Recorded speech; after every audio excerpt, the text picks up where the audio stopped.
Hello friends, ધમુસ kitchen and blog પર તમારું સ્વાગત છે. મિત્રો, શું તમે ક્યારેય મેંદાના લોટની અંદર ઈનો નાખી અને કોઈ રેસિપી બનાવી છે? એટલી ટેસ્ટી અને ગજબની બનીને તૈયાર થાય છે, કેમ કે બજારમાં એકદમ મોંઘી મળતી રેસિપી આજે આપણે ઘરની વસ્તુઓથી જ બનાવીને તૈયાર કરીશું. તો ચાલો બનાવવાનું શરૂ કરીએ. તો રેસિપી બનાવવા માટે સૌથી પહેલા આપણે જોઈશે અહીંયા 1 કપ જેટલો મેંદો.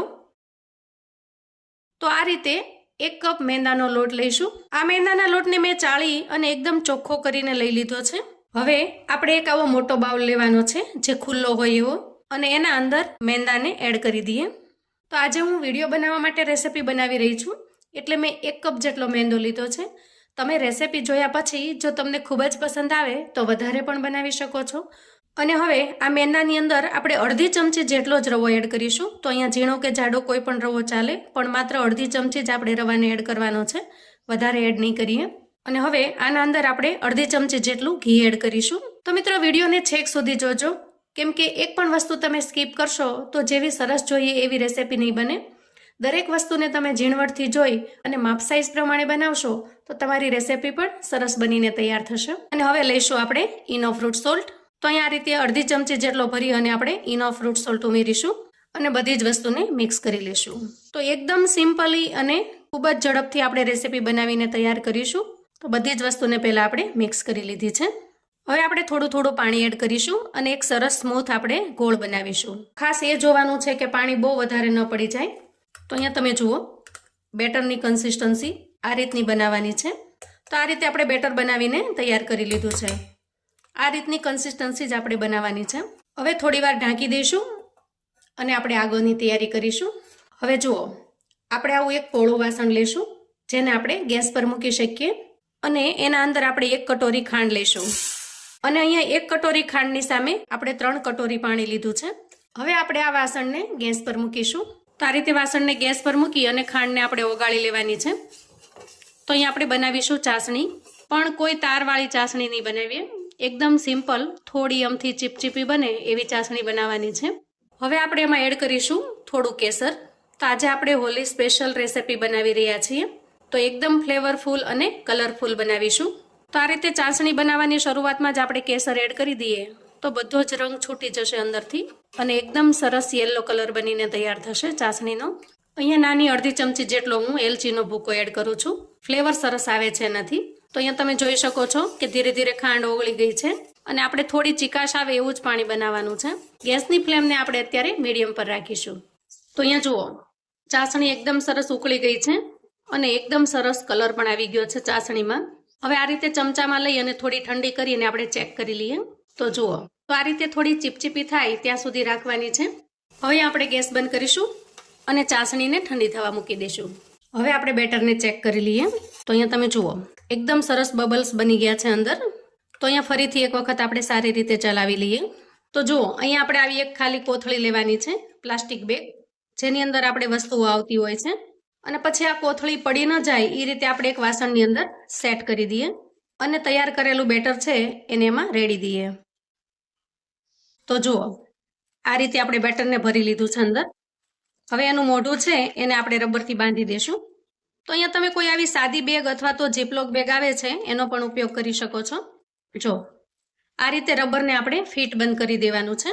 હવે તમારે અહીંયા એકદમ ઝીણો કટ લગાવવાનો છે આ રીતે, અને પછી ચેક કરી લેવાનું છે. તો જુઓ, આ રીતે થાય છે એ ચેક કરી લેવાનું છે. હવે આપણે અહીંયા ગેસ ઉપર અપ્પે પેન મૂકીશું અને અપ્પે પેનના બધા જ બોક્સની અંદર થોડું થોડું તેલ એડ કરી દઈશું. તો અહીંયા તમે ઘી પણ વાપરી શકો છો, પણ હું આજે તેલનો ઉપયોગ કરી રહી છું. આપણે બધા જ બોક્સની અંદર તેલ નાખી દીધું છે. હવે આ તેલને થોડું ગરમ થવા દેવાનું છે. તો અહીંયા તેલ ગરમ થાય ત્યાં સુધી ગેસની ફ્લેમને આપણે મીડિયમ રાખીશું અને પછી સ્લો કરી દઈશું. હવે આ તૈયાર કરેલા મિશ્રણમાંથી આપણે આ રીતે ડિઝાઇન પાડી લઈએ. એકદમ સરસ ને ઝડપથી બની જાય છે. તો અહીંયા તમે જુઓ, એકદમ સરસ ડિઝાઇન પડી ગઈ છે. આ રીતે થોડું પાકી જાય પછી આપણે કાંટીની મદદથી એની સાઈડ ચેન્જ કરી દેવાની છે આ રીતે. તો જેમ જેમ ફ્રાય થતા જાય એમ આપણે કાઢતા રહીશું. તો આ રીતે ફટાફટથી હવે બાકીની જલેબી પણ બનાવી લઈએ. તો અહીંયા તમે જોઈ શકો છો, બીજી બેચ એકદમ સરસ બનીને તૈયાર થઈ છે. તો આ રીતે બધી જ જલેબીને બનાવીને હું તૈયાર કરી લઉં છું. તો અહીંયા જુઓ, આપણે બધી જ તળીને તૈયાર કરી લીધી છે અને ક્રિસ્પી ખૂબ જ સરસ બને છે. જુઓ, અહીંયા હું તમને એક તોડીને પણ બતાવું. જુઓ, એકદમ ક્રિસ્પી બનીને તૈયાર થાય છે. આને તમે જ્યારે ચાસણીમાં ડુબાડો ત્યારે એકદમ કુરકુરી અને એકદમ જ્યુસી બનીને તૈયાર થાય છે. હવે આપણે થોડી થોડી કરી અને ચાસણીમાં ડુબાડી દઈએ. તો અહીંયા કાં ચાસણી ગરમ હોવી જોઈએ અથવા તો આ જલેબી ગરમ હોવી જોઈએ. બેમાંથી એક ગરમ હશે તો ચાસણી ખૂબ જ સારી રીતે ચડી જશે અંદર. જુઓ, આ રીતે થોડી સાઈડ ચેન્જ કરી લઈએ જેથી કરીને એકદમ જ્યુસી બનીને તૈયાર થશે. અને પછી આપણે એને એક ડીશ કે પ્લેટમાં કાઢી લઈએ. તો અહીંયા પ્લેટની અંદર સર્વ કર્યા પછી આપણે થોડું ગાર્નિશિંગ કરી લઈએ. તો હું અહીંયા સમારેલી પિસ્તાથી ગાર્નિશિંગ કરી લઉં છું. એકદમ સરસ અને એકદમ જ્યુસી બનીને તૈયાર થઈ છે. તો જ્યારે પણ તમારે ઝટપટથી જલેબી કે કશું મીઠું ખાવું છે તો આ રીતે બનાવીને તૈયાર કરી શકો છો. ફટાફટથી બનીને તૈયાર થતી આ જલેબી ટેસ્ટી તો છે પણ એકદમ જ્યુસી છે.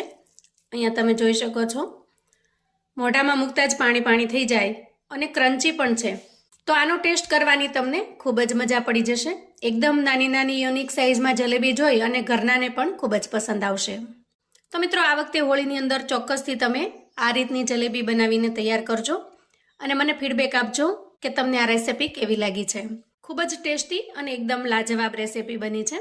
જો આ રેસિપી તમને પસંદ આવે મિત્રો, તો તમારા સગા સંબંધી મિત્રોને ચોક્કસથી મોકલી આપજો, જેથી એ લોકો પણ આ વખતે હોળી ધૂળેટીમાં આવી સરસ મજાની મીઠાઈ બનાવીને તૈયાર કરી શકે અને એન્જોય કરી શકે.